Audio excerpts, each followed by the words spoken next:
Hello, hello. Oh, baby! Thank you! And I beat Frank. Okay.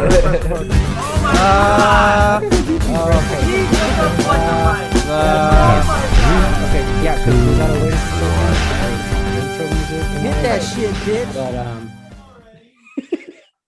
bitch! So, yes, hi! Hello, everyone!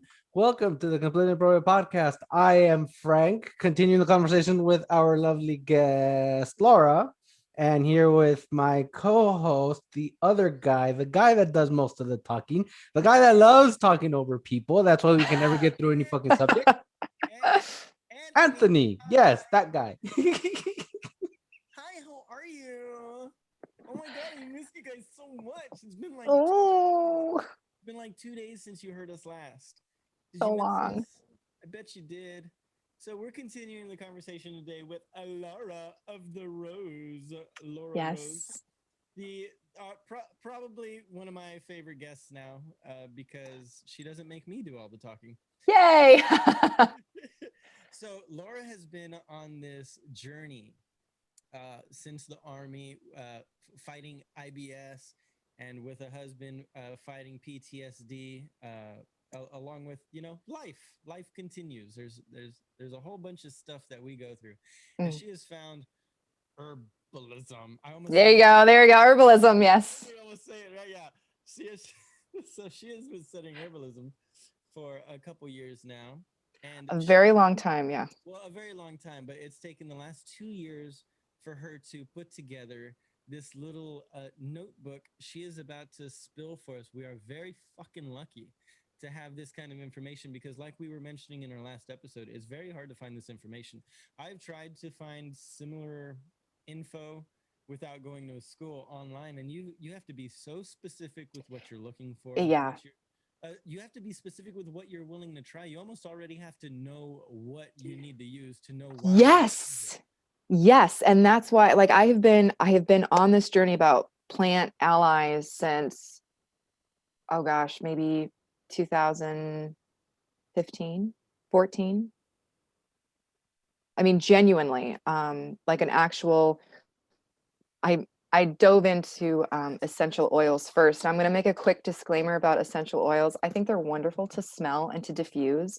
I, however, do not recommend ever ingesting essential oils because it is literally, the essential oils is the most volatile chemical compound in that plant.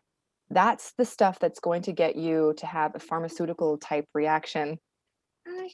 Yes, my son's here. Whee! Yeah. So essential oils are the most volatile part of the plant, and so you're going to end up having a much stronger reaction, and it's just the poison of the plant.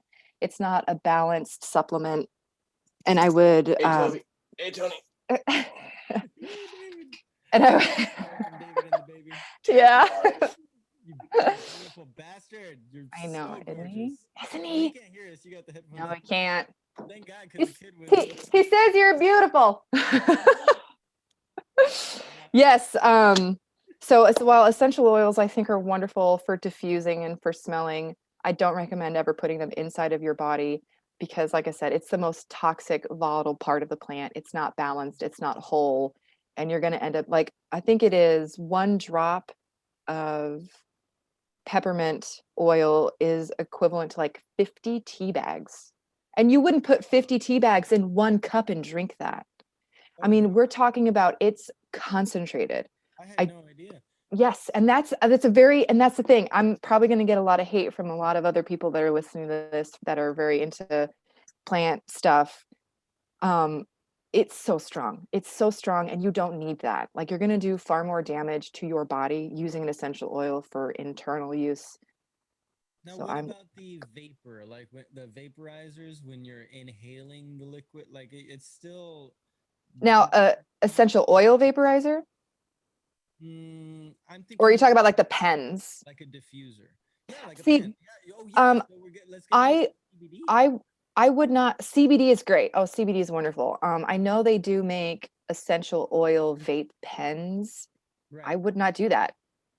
I'm not going to put essential oils directly into my body. And Okay. that path goes straight into your lungs. What goes from your lungs right into your bloodstream. So you're not even going to digest it. You're putting it straight into your blood immediately, which is why so many people are like, whoa, I'm having this reaction. Yeah, you are.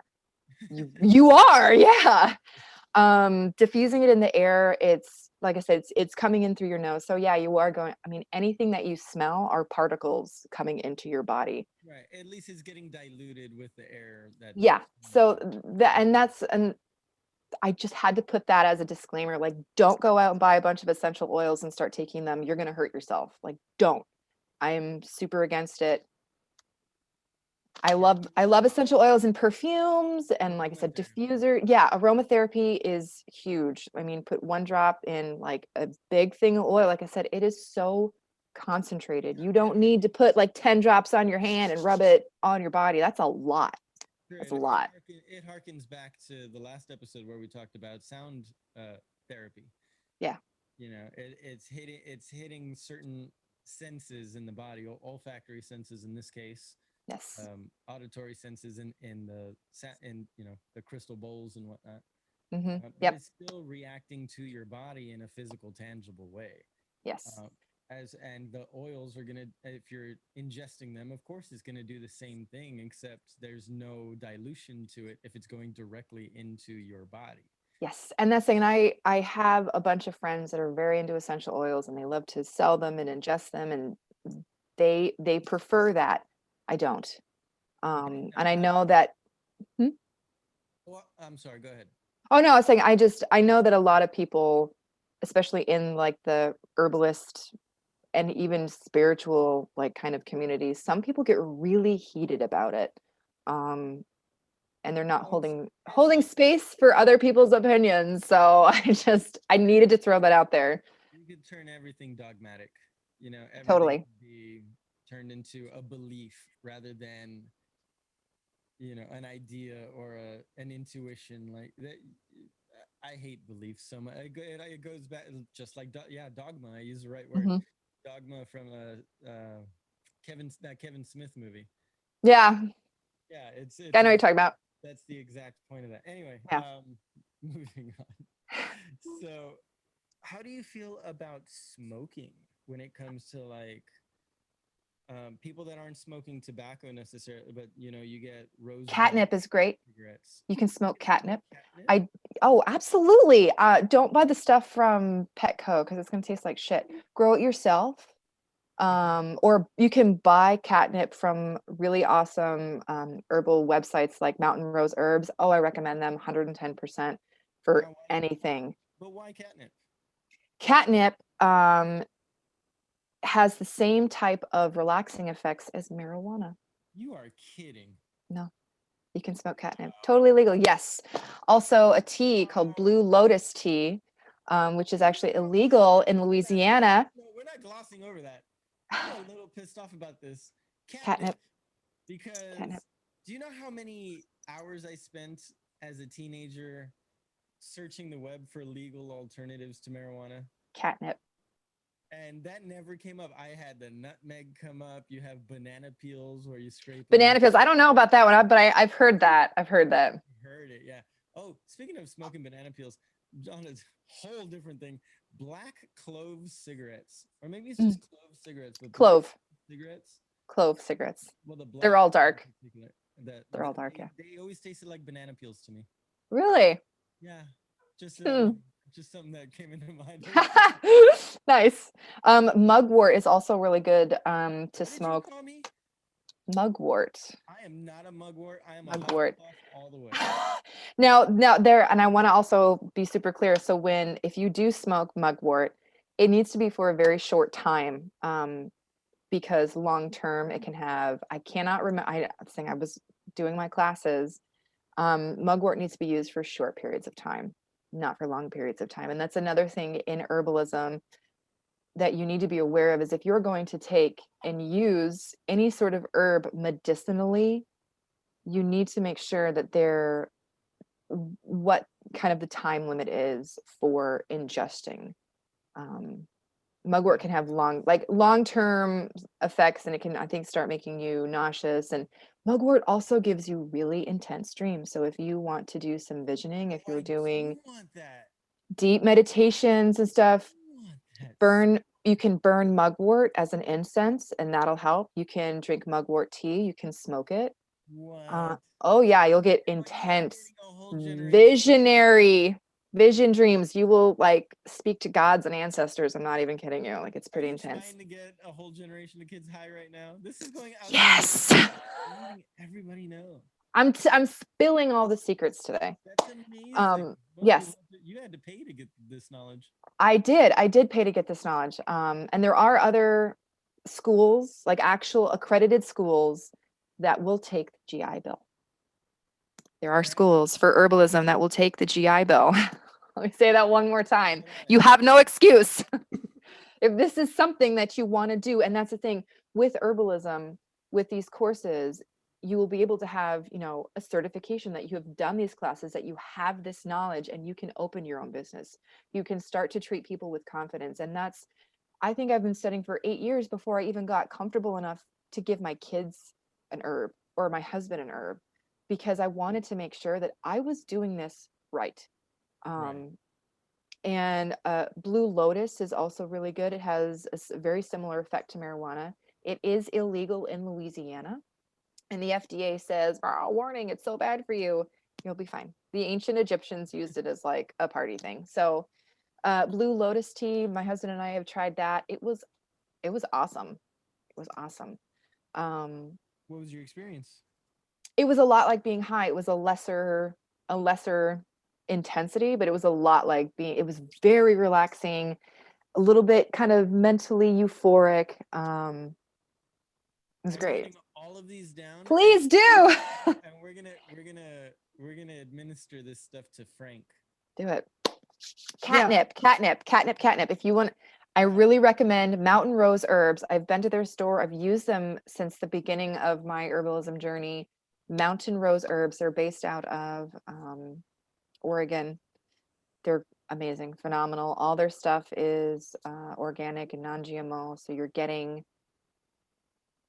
I don't want to say clean, but you're getting unfiltered, unmessed with plant matter or oils or, all that stuff. You can find anything you want at Mountain Rose Herbs. They've got everything. And another thing, after this. right? Another thing that really helped with, hang on real quick. Frank, you wanted to say something there? Yeah. One, I have catnip all over the table. I just had to clear it out before we started the first episode. Oh. B, that I follow someone who ages ago she tweeted that for some reason or another she can't be smoking marijuanas. So someone suggested to her, I want to say a medical professional, but no, yeah, that an alternative for her anxieties is to smoke lavender and chamomile. I was just about to say, for relaxation, you can also smoke a blend of rose, chamomile, lavender, like all these things, like put in a pipe and smoke it.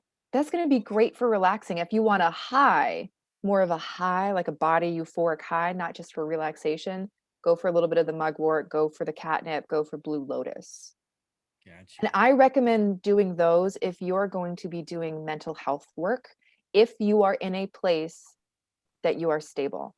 I do not recommend doing any of these things if you are in a bad place. If you're in a bad place, I recommend St. John's wort tincture, to be exact. And if someone decides to take St. John's wort, they really need to look into also adding passion flower extract to that. And the reason is passion flower is a nervine, so it's going to help balance your body's nerves, and it also helps relieve muscle spasming. So with the St. John's wort and the passion flower, there's a synergy between the two plants that actually increases the St. John's wort potency in your body, so you take less of it. I have David on 15 drops of the St. John's wort and 15 drops of passion flower, and that's all he needs every day. And what are the effects, just to clarify? This is for antidepressant. It helps him with his anxiety. It helps him with his anger. It helps him be more receptive to me saying things like, hey, you're getting really angry. He's able to take that and say, okay, you're right. So it kind of takes away a little bit of that shield. It allows, it's helping him to allow growth without it being such a personal attack. Now, David is also doing a lot of mental health work. He's a men's mental health advocate. And he, like I said, he does the Bastards Road Project. He's always out hunting. He has his hobbies. You know, the family is very supportive of him. And he does a lot of his own mental health work that works for him. He's been through several therapists and an inpatient program, and it's been wonderful for him. And the journey that is working best for him, that he is having progress with, is what he's doing now. I'm still in weekly therapy, and we both have extreme varying PTSD symptoms. For example, my paranoia and anxiety is far higher on the daily than his, and it affects me and how I communicate and how I act. With David, it affects him more mentally. So, like I said, it's fascinating to sit down and to compare our symptoms with each other, because we were both in Iraq at the same time. We were just in different places. So when we talk about certain things and certain smells, it has that sense of camaraderie, and it's very nice. It's very nice. Yeah. Well, are you aware that Frank was in a unit with him? No. Yeah, that's how we met, That's how we know actually. David. Yeah. But yeah, with the whole smells thing, um, every house in Iraq, first of all, the fucking JP5, every time I would smell No. Iraq, I'd be like, it smells like Iraq. Yes, But it does. You know, we can run our I don't know if they've changed it since I've been in, but we had a decontamination engine that could run on JP8. yeah. And they were like, if you ever have to use JPA, just be careful because there's going to be a big flame coming out the back. I'm like, oh, we'll write that down. Yeah, like every house in Iraq had a certain smell to it because of, the cooking, and it's very familiar to a certain brew in Mexican dishes. I think what it is chicken broth. I think I came to find out a few years ago. Like it's the same thing. So then for the longest time, I couldn't stand that smell. Like told my mother, I'm like, when I got back, I'm like, every house in Iraq smells like this. Like I do not want to smell fucking chicken broth like ever again. And Yeah. yeah, and what did she do? I was asleep. She did fucking chicken broth. Make some chicken. And yeah, and I smelled it. I woke up because I smelled it, and I just fucking poured it out the sink. I'm like, no, I can't fucking stand this. Like I'm getting the fucking not the chills, but that cold in my blood just thinking Yeah, about it. yeah, yeah. Ah, So anyways, were you down, were you OIF 0608? 0607. Oh my gosh, that's crazy. We were there at the same time.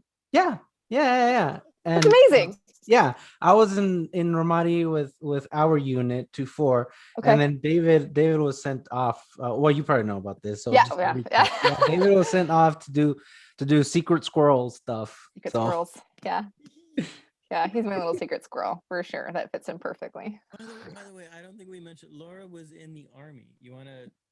Yes, I was in the army from 2005 to 2010.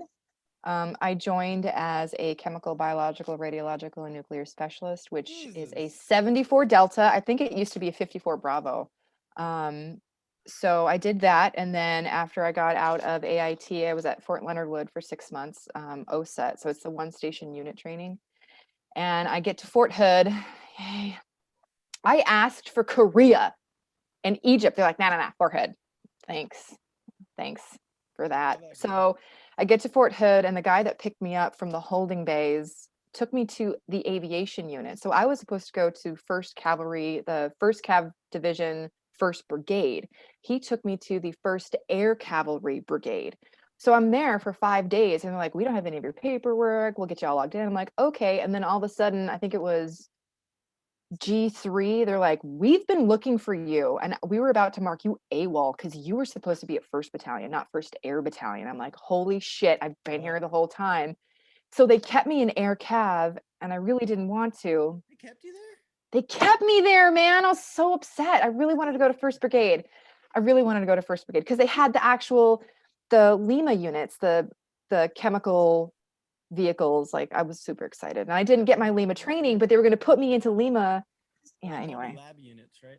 Yeah, kind of. The mobile decontamination stuff. So, Oh, okay. yeah, and like my friend had done her Lima training, and then she came up here to Washington, and I didn't do Lima training, and they were going to put me in a Lima unit, and I was like, whatever. Anyway, so I ended up being in the Air Cavalry Brigade, and I got stuck in with supply, so I just did supply stuff. And then when we went down range, I think it was 3 months later, they put me in S3. So I'm going to say all of this in acronyms, and then I'm going to say it regularly in case Thank people you. don't know what I'm talking about. I don't. I'm I not a military guy, by the way. Okay, all right. So here I go. Frank, you're going to know what I'm talking about. I was the RTO for the UAVs for the MNDBAO for OIF 0608. So what that means is I was a radio telephone operator for the unmanned aerial vehicles in the multinational division of Baghdad's area of operation for Operation Iraqi Freedom 2006 to 2008. Oh yeah, the letters work better. Say the letters again. Do the acronyms. All of them? I'm gonna I'll work my tell you face. again without me talking over it. Okay, I was an RTO for the UAVs in the MNDBAO for OIF 0608. Do you want me to say the words again? Do you want me to say the whole words? Just for the fuck of it. Just for the fuck of it. The letters are the words. Look at me. Okay. I was a radio telephone operator for the unmanned aerial vehicles for the multinational division of Baghdad's area of operation from OIF for Operation Iraqi Freedom 2006 to 2008. Motherfucker. I hate the military. You guys. And I was responsible for all of the UAVs, and I was also responsible for deploying our DART and drift teams to recover our fallen angels, which were our helicopters that went down, Well, and also to goddamn, recover our fallen UAVs, which were usually shot down. So, God and damn it. that also included bringing back deceased military members. Right. Yeah. No. So. I mean, it's no wonder that you came back needing help, man. I mean, like, why It was a 24/7 operation. Like our Echo company would be launching the UAVs, and we had 2 monitors. I'm not sure I can say this now. We had 2 monitors up top because I had a secret clearance for this, and we had the TVs up top. We were on a stage, and I had my commanding officers behind me, and then everybody else was different, the S3 and S2, and I had 2 computers. I had a SATCOM. I had 3 radios, 2 monitors, and we would have this big layout of how we were tracking the UAVs, and we would watch their feeds and tell them where to go. And it was a lot of work. It was a 24/7 operation because we would do IED sweeps before people went out on their missions. So it was big, and we would we would watch where everybody was, and we would be letting our teams know where everyone was and what was going on. And it was a lot of stuff. So it was a 24/7 operation. In 15 months, I had 10 days off. Woof. And I worked night shift. So I had a lot of alone time. I had very little human contact, which has now kind of made me a bit of a hermit. I was probably far more outgoing before. I both crave human contact, and I cannot be around it at the same time. It's difficult. Yeah. So like with having kids, I have all this guilt and separation anxiety if I leave them. If I go to the grocery store, if I'm planning on going somewhere tomorrow, I'll start missing them today, because that is a manifestation of my PTSD, abandonment issues. And like, that's all me. It's all my shit that I'm not processing. And then I have all that extra trauma on top of watching my mom die. Right. So it's all about acknowledging and working through it. On So top of all that, you're a mother and a wife. a mother and a wife, That's not stay-at-home to be, mom. that's Yeah. not to be negated or put aside but like that is just as traumatic a thing. I've seen my mom go through it. It is just as traumatic a thing as any fucking thing in the world. That's why it's such a journey for people to take is having kids. Yeah, It's a absolutely. very traumatic thing. I don't It say can be. traumatic. It's traumatic in a Yeah. lot of ways. It's just how do you deal with it and what do you do to cope? What are your coping mechanisms? Some people drink, some people go out to bars and ignore their fucking family. Yeah. Some women just up and take off on their fucking families. And that I understand. I've felt that. So David has a grandmother that totally deuced out. She had 12 kids. It's a long story. 12 kids. And after the youngest was, I think, 5, she just up and packed her bags and left one night and didn't tell anybody. Sure. And I'm like, Naturally. I mean, I kind of get it. I'm not saying it's right, but I kind of get it. Like, well, that's the thing. Like the people that are more introspective, like mm. yourself, like because you've had to be, you've lived a life that required it. Well, and I also chose to step out of my box. I think people can go through traumatic experiences and be very, very narrow-minded, and um, it's really only when you choose not to be anymore, when you choose to be uncomfortable Yeah. and to learn more and to understand more. I really think that's when you grow. It's a choice. I know that there are barriers that people have that they have to get through before they can get to that place of choosing. Yeah. So I want to, because I used to be there. I used to be in a place where I couldn't. There was no way for me to get there. Um, so I do understand, and I am very. I try to be Yeah. the gray Jedi, you Yeah. know. What the imagery that comes to mind is like with depression and PTSD, all this stuff is like it's like you're walking through a dark tunnel, and there are every 100 yards or so you get another spot in the top where there's light shining through it. And it's like it's just high enough to where if you jumped high enough you can grab it, but it's so fucking hard. You're always trying to jump and reach for that light above you. And you're like, fuck it, I'm gonna walk another 100 yards. Maybe I'll reach the next one. Because you are comfortable in the uncomfortable. Yeah, it's like it's too hard to climb up. If you knew you just jumped one more time, you could make it and grab that ledge and climb up out of that tunnel Yeah. and be up top, and you're still walking the same direction. You're still going the same path. You're still having the same trouble. The only difference is there's sky above you now. You're Yeah. not sucked into this, and Yeah. it's you know, I've lived a very, like I said the last episode, I lived a very privileged life compared to the majority of the damn world. But I suffered through my depression and my through you know whether it was self-inflicted or otherwise. We all have these journeys ourselves to make. Yeah, Um, absolutely. so whether you are an army vet that you know, or a marine vet like Frank and David, or you know just a lonely old yoga teacher, boot maker, and father over here, like we all have a journey to make. We can all benefit from these different modus operandi. Like we don't just have to take for granted everything. What are you doing? Kitty. The cat wanted to come say Oh, hi. Go get the kitty. I just Oh my god. Laura lost her goddamn Yeah, mind. sorry. Yeah, you didn't hear her. She was meowing from the other side of the house, and then she, I don't hear her she's like, "Hey, hey, how about you pick me up? Right? Hey!" And then she got right next to me and stretched out her paw. And he's like, "Pick me Oh, up, bitch! how Pick could me you up!" not? How could you not? Oh my god. oh my So god. Oh, she's so pretty. Well, Oh, that's a great break in the conversation. sorry. I have no idea what we were talking about anymore. None of it. Depression. Well, Depression. there's no such thing as depression when there's a cat in play. Right? See? Exactly. oh, that's why she wanted me to pick her up because there's still some catnip left over. Oh, Yeah, you picked it up with your hands. nice. You dirty bastard. Yeah. Okay. Yes, but depression, St. John's wort, and passion flower working gonna- together.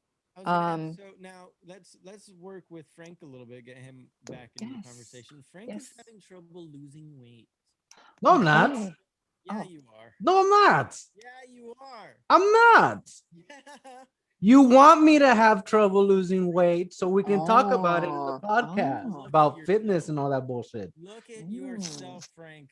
What? We care about you. We need you healthy. I am healthy. I was gonna say the last episode when Laura was talking about how we haven't gotten this far without modern medicine and all the natural remedies and shit. I'm Mhm. like I'm the exception to the rule. I never get sick, so That's good. Who says that?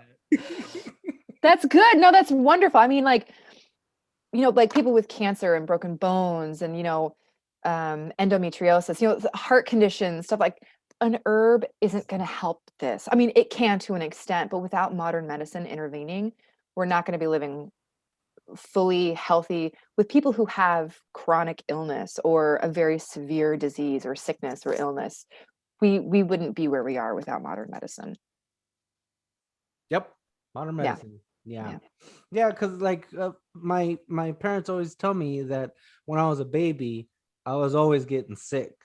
So then, Hmm. as much as I could be against vaccines as an adult, well, as a child, I needed those vaccines. Yeah. And Yeah. somewhere between newborn and fucking depressed adult over here, um yeah, I needed something to balance, something in the middle to Hmm. build up my immune system, Right. because also I'm vitamin D deficient and I'm overweight and I don't get sick at It all. is in South Texas. It doesn't make any sense. Go outside, you fuck. That's good that even then your immune system is doing what it needs to. Or you're just washing your hands and you're not letting germs get into your body. So that too, I don't know. I mean, there's lots of different things and it's good that you don't get sick. If you're vitamin D deficient, put some vitamin D in your body. Your body wants it, I promise Oh you. yeah, the VA is And if sending you're in truckloads. Texas, go outside for 15 minutes and boom, there you go. Whole day worth of vitamin D for you. I go Outside outside 15 when I go minutes. to Costco. Your So body wants the D, Frank. What your body wants the D. We Cuban all D want the apparently, D. because I'm getting truckloads of Of D. D3, vitamin D3 from the VA, and I'm like, oh, so I'm taking Go Cuban. no, don't take the stuff from the VA. Don't take those horse pills. Don't do that. Don't just go outside. Take your shirt off. You want sun contact on your body. Not to mention it's going to help lift your mood to have direct sunlight warmth contact on your skin. Man, I'm gonna That go is do that right now. huge. That's huge. That's another reason why, like, with all this quarantine stuff, nobody's going outside. Like, you can take all the vitamin D you want. You need to be exposed to the actual Bob. Like, have it tangible. That big orange ball, Hmm. feel it on your skin. It's very important. Okay, so perfect example. My eldest son got his tonsils removed in September and he had partial adenoid removal. He had tubes removed. He had his tonsils removed. And on day 2, I had him outside with no shirt, feet and hands digging in the dirt. Fresh air, vitamin D. And here's another, I'm going to talk about grounding for a minute. Grounding is you can measure this with scientific, I don't know the I love actual, grounding. it is real. You can measure all of the electromagnetic connections. Like it's fascinating. My neighbor is in remission from breast cancer and her daughter is in remission from leukemia. She was, I think, not even 2 years old when she had it. She's 6 now. And one thing that she learned through her chemotherapy is that when you actually touch dirt, it changes the neuron firing in your brain. It literally boosts your mood to put your hands and feet on the ground. Yeah, it's actually That's recommended that we walk around barefoot. yes. Mhm. Yes. Because Good. of that, because of the grounding. Yes. I mean, not only Absolutely. I learned to do that because as a runner, I had ankle issues when I first started running, and I had to become a barefoot runner, Mm, where I wear very very thin soles when I go, yeah. and it all start it. So I learned about grounding then and the importance of running barefoot and stuff like that, and then I looked and it kind of blended together. And I love it. Like when my yoga practice, whenever we do yoga in the park, I recommend everybody just sands the yoga mat and we just get barefoot and do it in the Yeah. grass. Oh It's yeah. it just feels better. It's so much Yes, it nicer. does. Yes, it does. It feels better because it's better for you. Yeah. So okay, now I've got to ask a touchy question. Okay. How much of this do you think is a placebo effect? Let's be real. Let's be real. Well, and I'm so glad you asked Because this. I believe in the placebo. I think it's an important It is. function of humanity, but I would like to differentiate a placebo versus, I'm so glad you asked. The reason why I do not think this is a placebo effect is because it can be scientifically measured over and well, over so and can the over. placebo effect though. Yes, it can. Now you don't get as like a measurement of, so if I give you, if you ground yourself and you have that electromagnetic, you can measure that. And then someone else who, you know, stands in their house can say, "Oh my gosh, I feel so much better." But there's no scientific actual change. That's just mental. I'm talking about an actual measurable change. Tangible. Yeah. Hi, kitty. So now, right? So that's the difference that I see and understand with the placebo effect is that Interesting. Yeah, it's it's your mind controlling your body and believing in these things and having an effect versus a a measurable change. So it's kind of, I mean, it's like medication versus not. It's the same thing. The only difference is that if anyone goes out and steps outside, they're going to have that. yeah. That's going to happen no matter what. Now, depending on if they feel it or not, that's different. But either way, they are grounding. Either way, they are getting those frequencies. They are getting those synapses firing. They might not feel better because they might be in a bad place, but you're going to get that every time you put your finger on the ground. Every time you put your toe on the ground, that's happening. With the placebo effect, it might not. You might feel good, you might not. It's not But as consistent. it's consistent, yes. Measurable. The Science. consistent I want the measure. science behind it as well as what it makes people feel. Exactly. That's what's got me so enthralled with yoga is because Mm, it's measurable science, yes. biologically based. Like how does your body move? How does it function in the socket joints and all this? Yeah. How do your tendons and muscles react to these positions? How does the breath affect all of it? Oh, breath work is huge. Wow, breath work is Well, huge. well, that's why I'm a vinyasa yogi. It's all about breath work with the movements. It's not just about the movements like in hatha or hot yoga, Right. that kind of stuff, where it's just like an ashtanga, where it's just straight workout style. Um, you're not really focusing on any sort of inner work. And like Right. I'm starting to get into yoga nidra a little bit and these different, the yoga mudras where like, so it's very woo woo, and I have trouble with woo woo because I like science. I like it to make sense. So The universe is not obligated to make sense to you. yeah, but it is. No, it's not. No, no, it kind of is. Tell the universe that. Go ahead. Can I explain why it is? Yes. Yes. Because I am the universe. You are the universe. We are the universe. As much as we can. What is this? What are you doing? I got this stuck on me. Oh, I thought you were pointing me something like. No, no, no. I got it stuck. I was like, oh shit. Sorry. I got be a little distracted there. But yeah, no, we are the universe. It's implicit to us to try and understand ourselves. Yes, but we So, don't always. so But we no, don't we always. don't because Yes. we're not educated enough, but we can. Yeah. Like that's what that I'm every time I try and say that I'm not religious, it turns out that I'm much more of a Buddhist than I expect myself to be. Because I always come back to Buddhist philosophy and Buddhist thought. Hmm. Like it's just that's what nirvana is. It's just becoming one with the universe. And if you're one with the universe, then you understand it, right? Yes. Then you understand. So how can you say the universe doesn't owe us anything? No, it definitely owes us understanding, but we owe the universe the effort to understand it. That's the thing. We have to learn it. Oh yeah, We it's don't like completely if innate. you're not taught something, how are you going to understand it? Yeah, no, it takes Like we have to do the work. I think that would be a better way of explaining it. We have to do the work to understand it. Oh yeah. Well, I like to take the long way around. Okay. It's All right. a journey. Yes, and I think there was one other thing that I wanted to talk about super quick with the St. John's wort. Oh yeah. It has with any um plants that you want to be using as medicinal herbs, always check side effects, always check other medications that they may react to. I know St. John's wort can make some people more sensitive to the sun, so you might have more of a chance of getting a sunburn. Oh wow. It also, oh, what was that? I just said, oh wow. I Oh, didn't. yeah. Also, it can impact, I had no idea that. I mean, it makes sense, of course, right? But yeah, I had no right? idea something you ingested could affect your Yes. sensitivity to the sun. Of course, yeah. Yes. And it also can affect birth control. So if you're on birth control, St. John's wort is not a good option.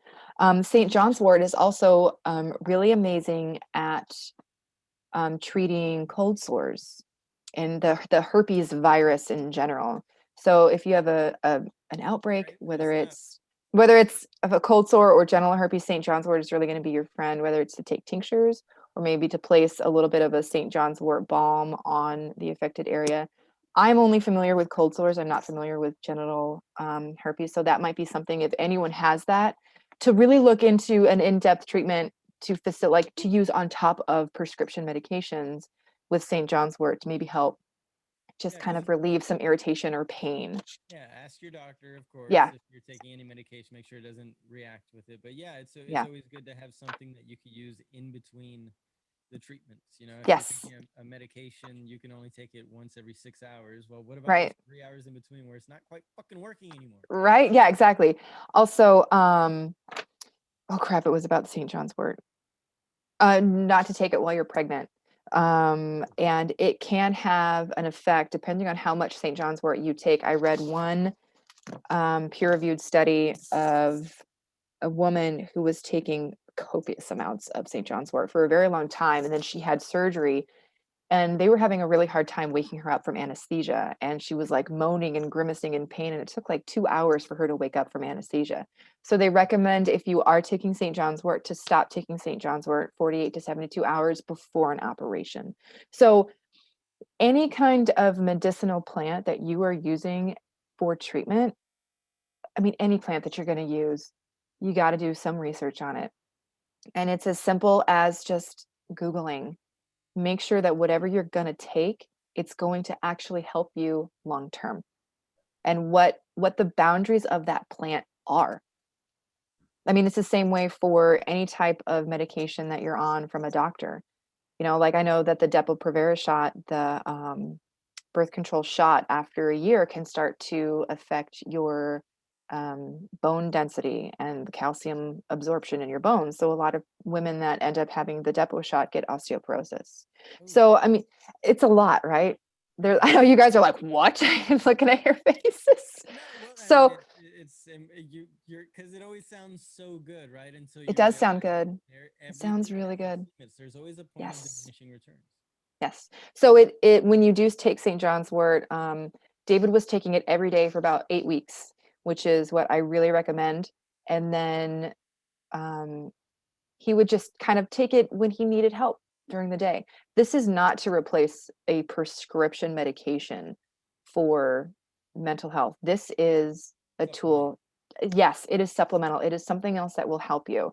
Now, like I said, if you're already on antidepressants, you've got to ask your therapist, you know, how will this affect me? Can this be something that I add to it? And when you add any sort of a supplement or medication for mental health, what other actions are you going to be doing to utilize the help that that plant can give you? So if you're just doing therapy once a week and you're like, hey, I want to add St. John's wort. Well, if you add that St. John's wort, what other tool are you going to add to your mental health? Because you're going to have this extra help. It's not going to do the work for you. If you decide to start doing mindful meditation or 5 minutes of breathing, that is going to give you such a better, well-rounded growth of mental health than just adding on medication. Because if you just add medication, just add herbs, you have to be doing actions as Oh, yeah. well as supplements and getting these other tools. Yeah, the right having the right tool for a job is always nice, but it's Yeah, much better to always have the right tool bag to bring with you. exactly. Also for, and I know that for David, he has a lot of nerve pain. And the passion flower, I had him on passion flower before I had him on St. John's wort to help him while he was coming off of all of his opiates, which helped. I know that California poppy is a close relative to the opiate plant, but it has the same kind of calming effect. So that would also be something really good to look into. And I had mentioned in, I think, the last episode about lion's mane when you talked about the mud water. Lion's mane is also really good for healing damaged nerves, and that's just something you can eat. You don't have to make a tincture and a decoction. You don't have to do all these things. You can just eat the lion's mane mushroom, and it will have, I mean, it won't be as potent and strong, but it's still just as good for you to put into your body and to have. Well, you can grow it in your apartment, in your home. Yes, you can. Yeah, I'm growing valerian, I'm growing mugwort, like I'm growing a lot of stuff. If I can't find it here in the Pacific Northwest, like actually out wildcraft it, like I said, I'll order it from Mountain Rose Herbs, or I grow it myself if I'm able to. That yeah, that's amazing. So real quick, I've got like maybe 3 questions before we wrap up here. Some Okay. rapid fire style All right, questions. great. Let's do it. Well, not really rapid fire, but you know, let's try and get through them pretty quick. So as far as plants you grow in your home, that could be great for you. You have a cat, I right? do have a cat. We all know cats love to chew on plants. What Yes, do I you do. want? What would you avoid growing in your Yeah. house that could be detrimental to your cat? Maybe. I know pothos, I believe are bad for cats. Poinsettias are really bad for cat. There's a lot that's actually really bad for cats. So what I've done is I have grown a pot of catnip for my cat. And so she leaves everything else alone. Oh my God. Thank you so much. You're My welcome. basil plants are gonna live as soon Yeah, as there you go. I Give your cat their own, because that's what the animals do, right? They want to chew on stuff, and you're growing these things like, oh, that looks good. yeah, Give and them they their own try to catnip. wave them around the apartment. Yes. Those Yeah. be their plants. Oh my God, I love it so much. I'm And so then when you've got catnip, you can just snip some for yourself, dry it and smoke it, and bam, there you oh my God. No, go. Share and share alike. yeah, sure. All right. So the other questions I got are plant specific. So Okay. hopefully you know 'em. Hopefully, Um, fingers crossed. what? Okay. Well, definitely know. What are purple dead needles? I saw that on your Instagram today. Purple, Dead purple dead nettle. Purple nettle. dead nettle. I knew I Yes, wrote it right. I said it wrong.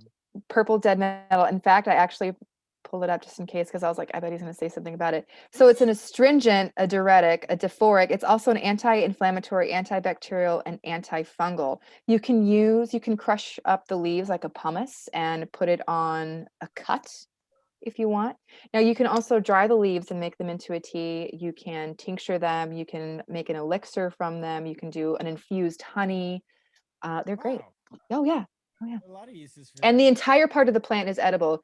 Now, for example, let's say elderberry. The only part of that plant that is edible are the flowers or the actual berry, not the stem. Like you know how sometimes you pick a blueberry and that little stem is on there? That's toxic. Oh, Everything else on that plant is toxic. okay. The only thing that you want to ingest from an elderberry are I guess the berries and the flowers. Now, even with the berries, you have to quote unquote cook them, which means put them in a tincture, um, infuse them into honey. So there has to be some form of process. Otherwise, you're going to get really bad, like diarrhea and stomach cramps, vomiting. It's not going to kill you. And that's another thing with elderberry. Elderberry is really good for fighting off flus. And actually, there's been several studies that if you take elderberry before exposure to the flu and the common cold, it can help kill it before, so you don't get sick at all. When Oh, my kids wow. get sick, elderberry. Everybody gets elderberry, especially during school season or school time. I give them elderberry at least twice a week, like Monday and Thursday. If you take it too much too often, you can get upset stomach and diarrhea because it's a berry, right? If you eat too many blueberries, it's the same thing. Yeah. No, No, she's fine now. Oh. Oh. Sorry, okay. David's in here because I texted him earlier. I was like, "Cat, help!" Because she was like clawing at the door. So now he's here. Here he comes to save the day. Yeah. No, I wish you heard that. Oh, he was singing that you came up here to save the day, but he sang it in a song. It was great. It was Yes. great. It was I love great. it. It was great. Belladonna. What do you know about Belladonna? I hear this. is a- Belladonna is used for porn star. sleep. Yes, she is. Oh yeah. Yeah, You're she's a right, little Frank, priss. thank you. No, no, one we're talking time about he sings Belladonna, the during porn star. entire episode. David's like, yeah, she's a little priss. I'm like, no, we're talking about Belladonna, the porn star. And he's like, She can I'm take talking about the cat. that Belladonna, the porn star, should take it a dick. I know she does. I've seen some of that stuff. That's I'm not surprised she crazy. retired, that poor thing. Anyway, so She had to. Was blown out. yeah, Belladonna is used for sleep. Belladonna would be an herb that I would only recommend someone who has been very well versed and very well studied to use.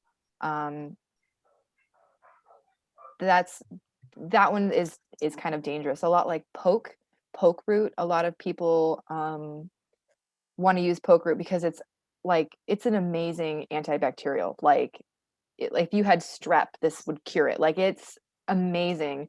It's an antibiotic. However, if you take a lot of it, or I mean, I'm talking about like 1 drop of a tincture for a full grown man for no more than 7 days, because you're going to start hallucinating, is max. Like max. So Wait, there you're are hallucinating? That's yeah, there are certain plants that are very poisonous and toxic that can help you if you're not very well versed in foraging and making it and understanding how to dose yourself. I absolutely recommend going to an apothecary and asking them, say you're interested in valerian. They would probably recommend that you try something else like a lavender tincture or a cacao nib tincture, because those things they help you relax and they can help you sleep, or a California poppy tincture. Those are, and I think it's lemon balm is also a nervine, so that can help relax your body. There are safer alternatives to start using first before you use belladonna. That's amazing. Yeah. What a slew of information you just put out there. You're welcome. I'm really trying. Like I'm trying really hard to be No, you're killing it. to study. I'm so nervous. This is the first time I've ever like actually talked about. I'm gonna have to re-listen to this just to Okay. catch all the names you just listed off here at the end there, because that was. And I really recommend everybody that listens to this and anybody that you guys talk to, and even you guys, pick one plant that, let's say you're out for a walk or driving and you see a plant that you're really interested in, Google it. Like Google, like, I don't know, the way the plant looks in this area. I keep meaning to look up what And sativa divinorum looks like. Actually, sativa, like the weed. yeah, like the weed. I think the difference is the size of the bud and the leaf. I think indica has a fat leaf and sativa has a longer, thinner leaf. I think No. What did I say? the Shit, sativa. that's not what I meant to say. Oh, What am I thinking of? Salvia divinorum. I don't know. No, you don't know I don't know. salvia? No. Salvia was a legal plant in the state in the United States for a long time, and it has extremely high hallucinogenic properties. So you dry the leaves and you smoke just like a hit or two of this, and you're in another realm for like from this. I've never had DMT, but from description, Okay. All right. Yeah. Okay. Now I know what you're talking about. Okay. it's very Okay. similar to. I mean, at least in the descriptive wise. I personally, I have never done any kind of a hallucinogenic um plant or man-made material. I've been too scared my whole life. I've been far too scared because reality is a lot for me anyway. I may or may not have a couple hits of something in the room that I've had for like a while now, because I Yeah. just haven't found time. I'm not comfortable with man-made stuff. Now, something I wanted to talk to you about in this vein was mushrooms, magic mushrooms. Mhm. Yes. Just to end the conversation, we're going to be running a little long here. I've Okay. got to get this conversation out. What do you know about magic mushrooms? I know that mushrooms, microdosing mushrooms has phenomenal, phenomenal help with, like, it is my neighbor who is a therapist microdoses herself on mushrooms. There is so much scientific evidence. That's the thing. And people are like, ah, you're just want to get high. There's so much evidence based. No, and that's the thing, you're not. It's literally, I love it. I'm too scared to do it yet because I have my own issues that I'm working through with just any sort of a hallucinogenic altering state of that level. If you go with just what I'd recommend, as somebody who's familiar with mushrooms, I've done the hero's dose. I've done the 5.5 to 7 grams worth to try and, because I wanted to see I was mad at myself. I wanted to see the devil, and I ended up loving myself by the end of that trip. I fought myself too. Like it gets hard, but An ego death. You had an ego death. To a degree. I've never had I've never had a lot of self-love, and it really gave me more self-love is what it was. Like, it made me realize that everything I was worried about, everything I thought I was worried about, I really didn't give a shit about. All that mattered to me was my son. Yeah. And it was like a click. Like, once I realized, oh, my life is about him. It's about nothing else. Nothing else matters. Yeah. And it sounds like such a simple concept, but when It's not. that's That's the thing, it's not. When it clicks for you, like, you understand your kids are everything. When it clicks.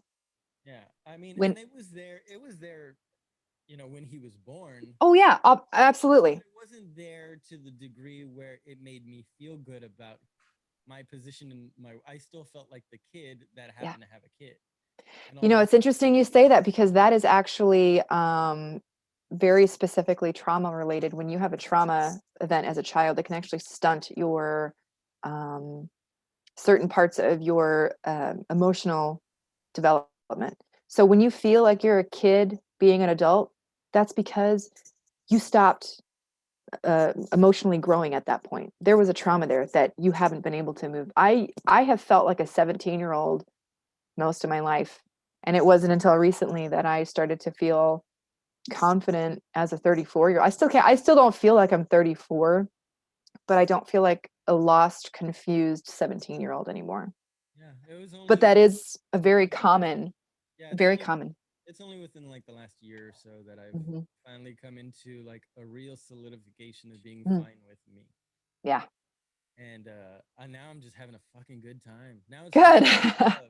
Now it's just all about love. Like, I have my hard days and my heart, but I recognize them as hard moments, like, oh, this bullshit again. It's just like going to work, Yeah. You go through a hard time. It's like, well, it's just like going to work. I got to do it. Got to get through it. And, the hours will pass and eventually we'll be beyond this. Yeah. And that's the thing, like, microdosing with mushrooms for depression on the daily, I am unaware of time restrictions on that. That's what I was gonna say. I'm sorry. Yeah. I got distracted. No, it's fine. No, that's the thing. I have not done enough research on it. What I do know is that it's amazing, and I have not seen or heard of any story, issue, context, anything of negativity. Yeah. So at after all. that initial hero's dose, I was sober for like 2 years, and then Wow. then I did a marathon, and I decided to celebrate and start drinking again that day because I had just run a marathon, and it was a big thing for me. It was one of the first major accomplishments I think I'd ever had. So I ended up relapsing I'm still drinking now, but I relapsed on other stuff since then, unfortunately. And what I found helps me get through that is I never took another hero's dose. I still had some mushrooms in my freezer, so I started hearing about microdosing. Oh, well, let me try that.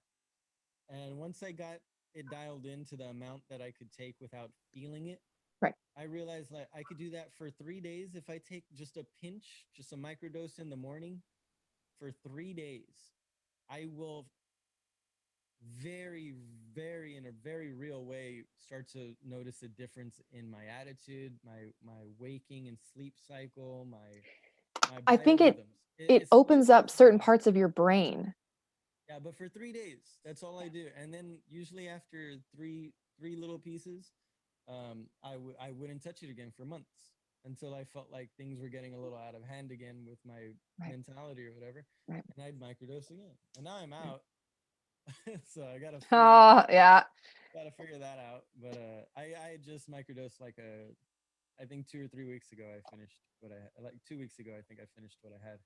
I asked David if I could talk about this, and he said yes. So I smoke a lot of marijuana. I have a very high tolerance. I have a very high tolerance for Is it legal there?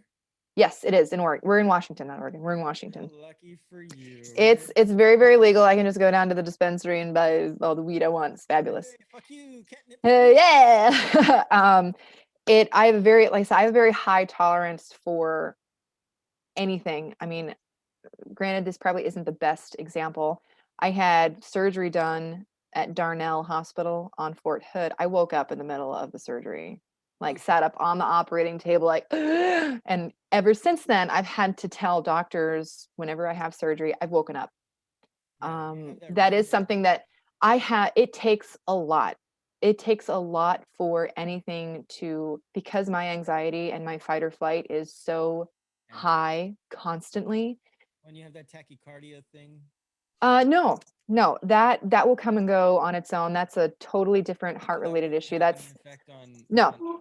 on Well, if I get really anxious or something, it can, but my supraventricular tachycardia is genetic. I do not have a disability for that. That is my own thing that I so lovingly get from my family. But so I literally have to get to the point where like I will feel nothing and then I'll like get hit in the face. I'm like, okay. I have a very high tolerance because I just refuse to let anything affect me because I can't. Like it's just this tension, this fight or flight constantly, which is how my PTSD manifests daily. I mean, anyway. So yeah, kind of, right.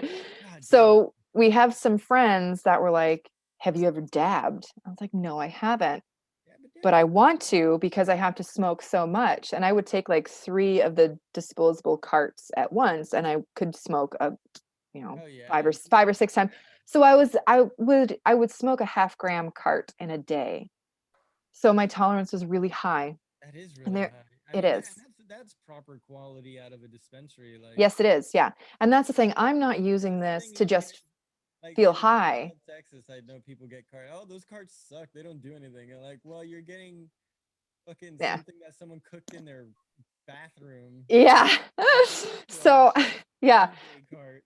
Yeah. So we decided to do a dab. My husband's friends came over and they're like, you're going to do a dab. I'm like, okay, yeah, I'm totally down for it. I'm ready for this. So I took a dab and that's thing. And I don't smoke to get high. I smoke to relieve. So if I was just going to smoke to get high, then I wouldn't be searching for alternative levels of dosing. This is medicinal for me. So I wanted to just kind of make that clear. Like, I'm not trying to talk about, the best way to get the super high. For me personally, what my threshold is to feel relief from my PTSD symptoms, I have to smoke a lot. I have to get to a very, very intense place before I can relax, before I can let go. And so I took this dab, very first dab. It was great. It was wonderful. And they were like, that's it? Are you okay? I'm like, yeah, this is really good. And they're like, okay. And then David wanted to take a dab. And I told him, I was like, you got to be careful because this is not a regular cart that you're smoking. This is made it look so easy though. This is a big deal. And I feel so bad for him because he has a really low tolerance, which is wonderful because he can take 2 or 3 hits and be phenomenal. I can't. I have to keep smoking, right? And he's like, oh, it's embarrassing. I'm like, it's not. It's really not. It sucks having to sit here and smoke while you're already riding the choo-choo train to Calm Town. Like, and then it's like, I'm just pissed. So he takes this dab. He doesn't even get through half of an inhale. And he blows it out. He's coughing. He's sweating. And I'm like, oh, God. I was like, I told you, okay? And he's like, I'm fine. I'm fine.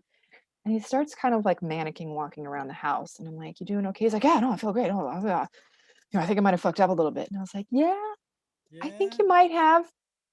And then I find him upstairs and he's, over the toilet, hands over his head and stuff. And I'm like, hey, you okay? He's like, I took too much. I fucked up. And I'm rubbing his back. I'm like, hey, you're on a journey now and it's going to be okay. You're going to ride this out. He's like, okay, okay, okay. So about for 5 hours, my man was tripping balls, tripping balls. He was not here. He went on a spirit walk. His soul left his body.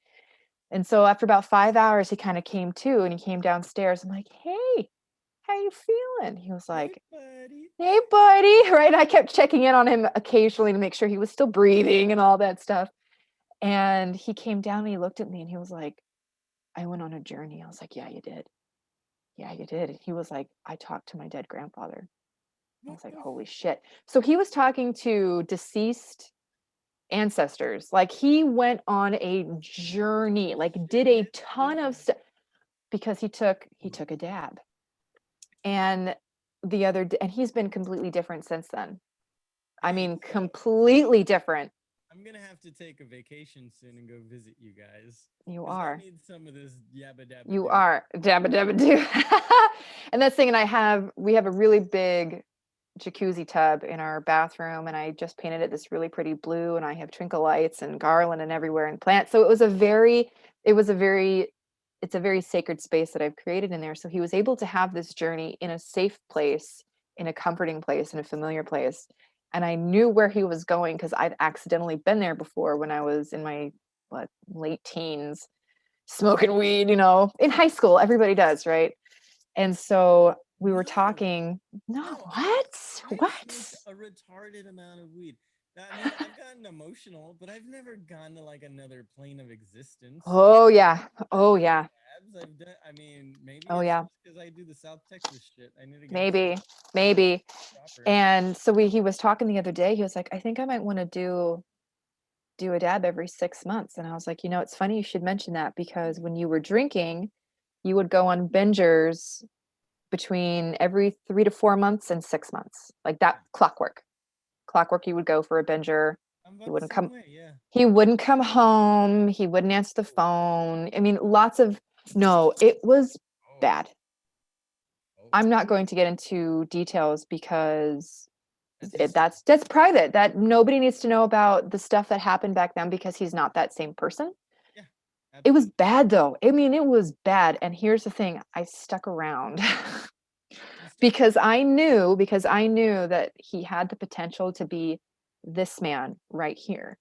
And I think that's also very important to know when someone has that potential and when they don't, when to step away and when not to.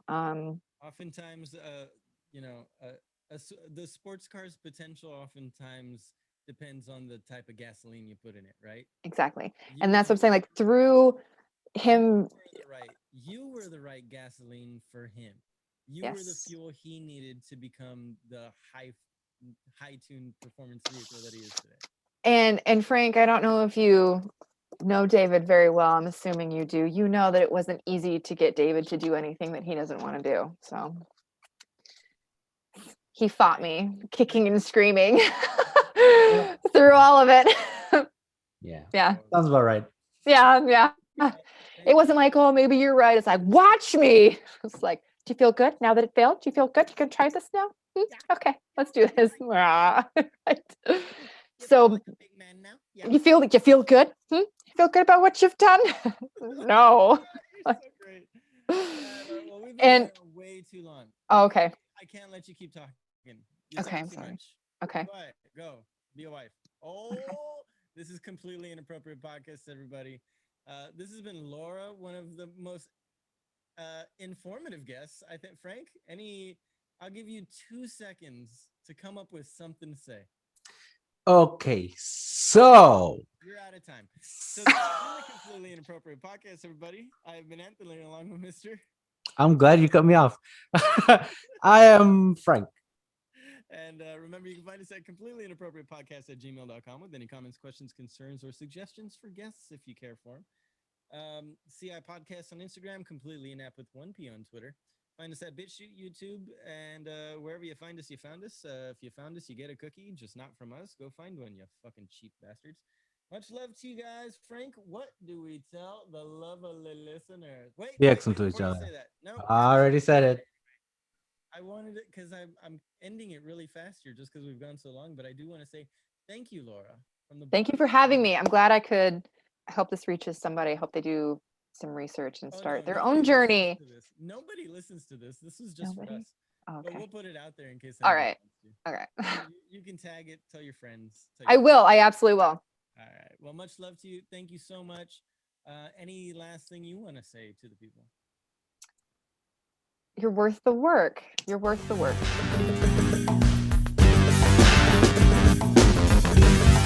Yes, to each other.